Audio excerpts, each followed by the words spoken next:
आदमी था किसी गांव में, उसके पास एक बड़ा नायाब घोड़ा था, बहुत नायाब, मतलब हवा से ज्यादा स्पीड थी घोड़े की। तो उस देश के राजा ने उस आदमी को बुलाया, कहा तुम अपना घोड़ा मुझे दे दो, तुमको मैं मुंह मांगी कीमत दूंगा। इस दुनिया में, खासकर इस देश में 95% लोग उस चीज के बारे में सोचते हैं जो उनके हाथ में है ही नहीं। क्या? फल।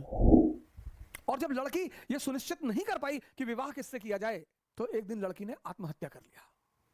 अब जब लड़की ने आत्महत्या कर लिया, तीनों बड़े निराश हुए, गए उसका दाह संस्कार किया। तो एक शिष्य तो तुरंत सन्यासी बन गया, वहीं धूनी लगा ली उसने उसकी कब्र के पास कि बस। तो चीन में एक आदमी था किसी गांव में, उसके पास एक बड़ा नायाब घोड़ा था, बहुत नायाब, मतलब हवा से ज्यादा स्पीड थी घोड़े की। तो उस देश के राजा ने उस आदमी को बुलाया, कहा तुम अपना घोड़ा मुझे दे दो, तुमको मैं मुंह मांगी कीमत दूंगा। उस आदमी ने कहा कि सरकार घोड़ा तो ना बेचेंगे। अरे लोगों ने समझाया कि पागल हो, तुम क्या करोगे घोड़े का, और इतना पैसा राजा तुमको दे रहा, बेच दो। अरे उसने कहा यार तुम लोग क्यों मेरे पीछे पड़े हो, जाओ अपना काम करो, हम नहीं फायदा ले रहे ना, जाओ। एक दिन क्या हुआ, घोड़ा भाग गया। अब जब घोड़ा भाग गया तो गांव के लोग आए, हंसने लगे, कहीं देखा हम तुमसे पहले ही कहते थे, तुम समझे नहीं रहते हमारी बात को। अरे उसने कहा बड़े भाई, घटना सिर्फ इतनी है कि घोड़ा भाग गया है, बस, इसमें ज्यादा चिंता करने की बात नहीं है, वो चला गया तो चला गया, मैं क्या करूं। जी पागल हो, तुम्हारा नुकसान हो गया? बोले कोई नुकसान नहीं हुआ। 10-15 दिन बीता, एक दिन घोड़ा वापस आ गया और अपने साथ 20 घोड़े और लाया अपनी तरह के। गांव वाले फिर आए, कहीं बेटा तुम बहुत चालाक आदमी हो, तुमको पता था कि कुछ कांड करने गया है ये, बड़ा बढ़िया यार, तुम तो बड़े फायदे में हो यार, पहले तो अकेले था अब तो 20 ले आया। उन्होंने कहा यार तुम लोग राय देने क्यों चले आते हो यार बार बार, अरे घोड़ा चला गया था, आ गया अपने साथ 20 घोड़ा और ले आया, घटना बस इतनी है, इसमें बहुत ज्यादा खुशी होने की कोई बात नहीं है। पड़ोसी राज्य ने उस रात पर हमला कर दिया। अब वो जो 9 घोड़े आए थे, उसमें से एक घोड़े को इस किसान का बेटा ट्रेन कर रहा था, घोड़े से गिरा, उसका दोनों पैर टूट गया। गांव वाले फिर आए कि बड़ा बुरा हुआ यार, बताओ तुम्हारे लड़के का दोनों पैर ही टूट गया। बोले यार तुम लोग शांत नहीं रह सकते हो, अपना निर्णय अपने पास नहीं रख सकते हो। अरे ठीक है यार, पैर टूट गया, देखेंगे भगवान कुछ करना चाहता होगा, अच्छी बात है, जाने दो। उसी वक्त पड़ोसी राज्य ने इस राज्य पर हमला कर दिया। गांव के जितने भी जवान लड़के थे सब सेना में बुला लिए गए, सिर्फ किसान का बेटा बचा, क्योंकि उसके पैर टूटे हुए थे। इस दुनिया में, खासकर इस देश में 95% लोग उस चीज के बारे में सोचते हैं जो उनके हाथ में है ही नहीं। क्या? फल।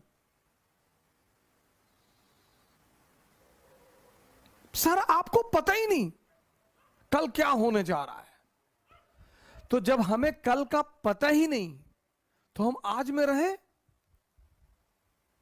और जितने लोगों ने अपने आज को सुधारना शुरू किया उनका कल बेहतरीन हो गया, क्योंकि जो कल के बारे में सोचते हैं वो आज कुछ कर ही नहीं पाएंगे, और जो पास्ट के बारे में सोचते हैं वो कुछ कर ही नहीं। 2 लोग निष्क्रिय हैं, जो कल के बारे में सोचते हैं वो तो थोड़ा बहुत कुछ करेंगे भी, लेकिन जो पास्ट के बारे में सोचते हैं, हमारे पिताजी गवर्नर थे, रहे होंगे, बहुत लोगों के पिताजी गवर्नर थे, लेकिन हमारी जो शिक्षा पद्धति थी, कहानी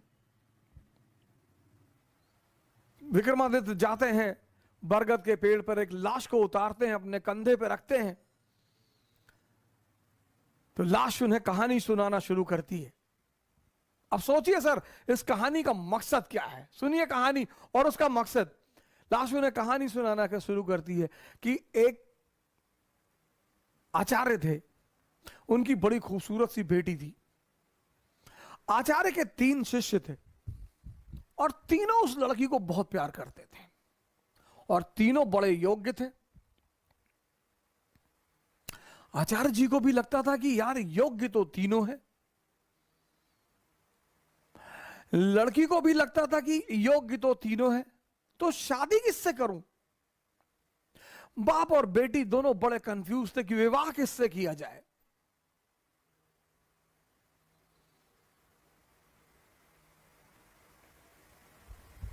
और जब लड़की यह सुनिश्चित नहीं कर पाई कि विवाह किससे किया जाए,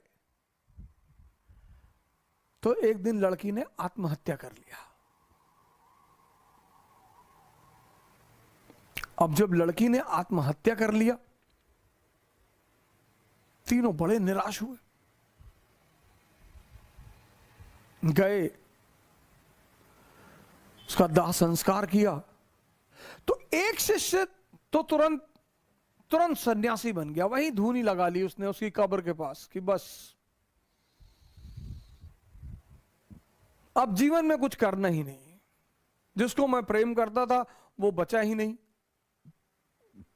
तो अब जीवन में कोई सार नहीं, अब सिर्फ तपस्या करनी है और तपस्या करके ही जीवन को त्याग देना है।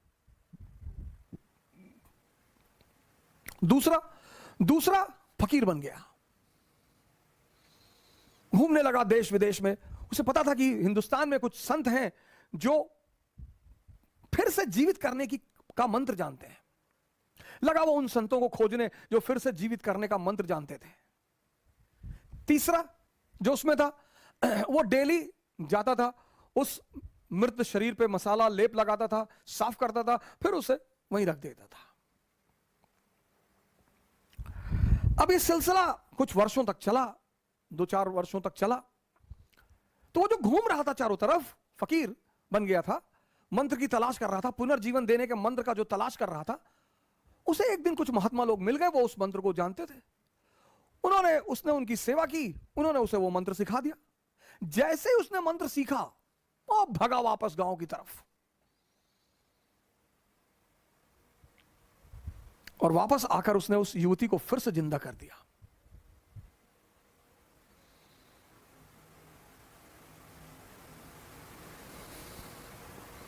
जब उसने फिर से जिंदा कर दिया, तीनों दावेदार फिर खड़े हो गए, और अब तो युवती और सुंदर हो गई। तब उस वेताल ने विक्रम से पूछा कि विक्रम बता कि अब लड़की को किससे विवाह करना चाहिए। अगर तेरे मन में उत्तर आ रहा है और तू जवाब नहीं देगा तो तेरे सर के टुकड़े टुकड़े हो जाएंगे, और अगर तूने जवाब दिया तो मैं तुझे छोड़कर चला जाऊंगा।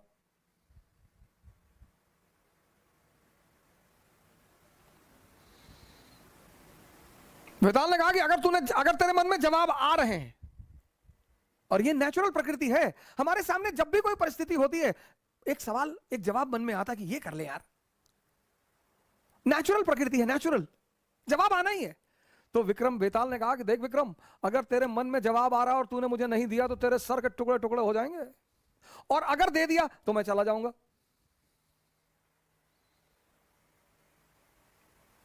योग्य आदमी भाई, योग्य हो अयोग्य हो, मन में अगर परिस्थिति बन रही है तो जवाब आएगा। तो विक्रमादित्य ने जवाब देना शुरू किया।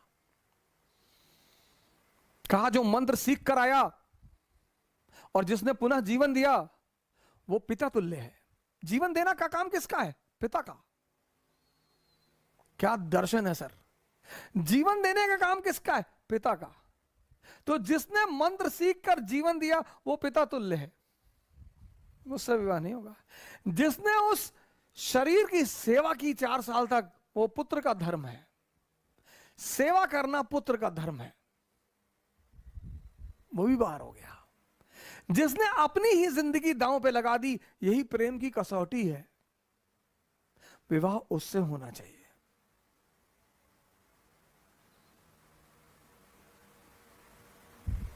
यह था शिक्षा देने का तरीका। और जैसे ही विक्रमादित्य ने जवाब दिया, वेताल उड़ चला कि तूने बोल दिया विक्रम। यानी अब सुनिए, इस कहानी का दूसरा उद्देश्य क्या है? मौन। परम की जो प्राप्ति होगी वो मौन में होगी, साइलेंस में होगी। इसीलिए हिंदुस्तान में एक वर्ड है मुनि।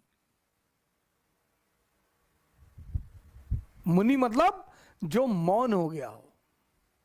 परम की जो प्राप्ति होगी, परम की, 25 बार विक्रम जाता है, 25 बार वेताल उससे सवाल करता है, 25 बार वो जवाब देता है और वेताल हमेशा निकल जाता है। और जब अंतिम बार विक्रम चुप हो जाता है,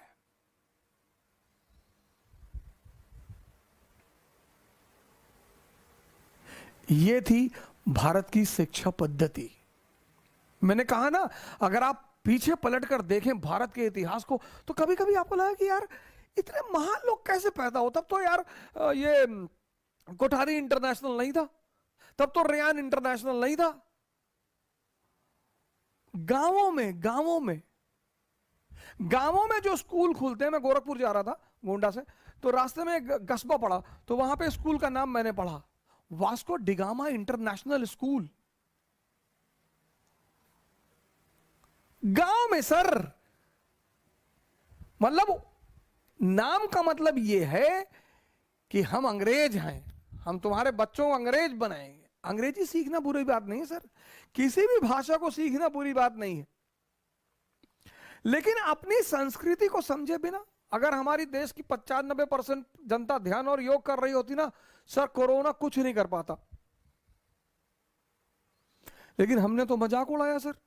हमारे कानपुर में है इकरा आईएएस बाय ओझा सर, जो आईएएस और पीसीएस की प्रेपरेशन के लिए लाए हैं बेस्ट फैकल्टीज फ्रॉम दिल्ली। तो अब मतलब वो सारे के सारे लोग जो कि आईएएस और पीसीएस की प्रेपरेशन के लिए दिल्ली जाने की सोच रहे हैं ना, तो अब उन्हें दिल्ली जाने की बिल्कुल जरूरत नहीं है, क्योंकि ओझा सर की देखरेख में इकरा आईएएस लाए हैं new offline batches for UPSC IAS PCS के बाद join NCERT basics and GS pre का मेंस फाउंडेशन बैच सिर्फ और सिर्फ इकरा आईएएस, वो भी 9 नंबर क्रॉसिंग हमारे शारदा नगर कानपुर में है।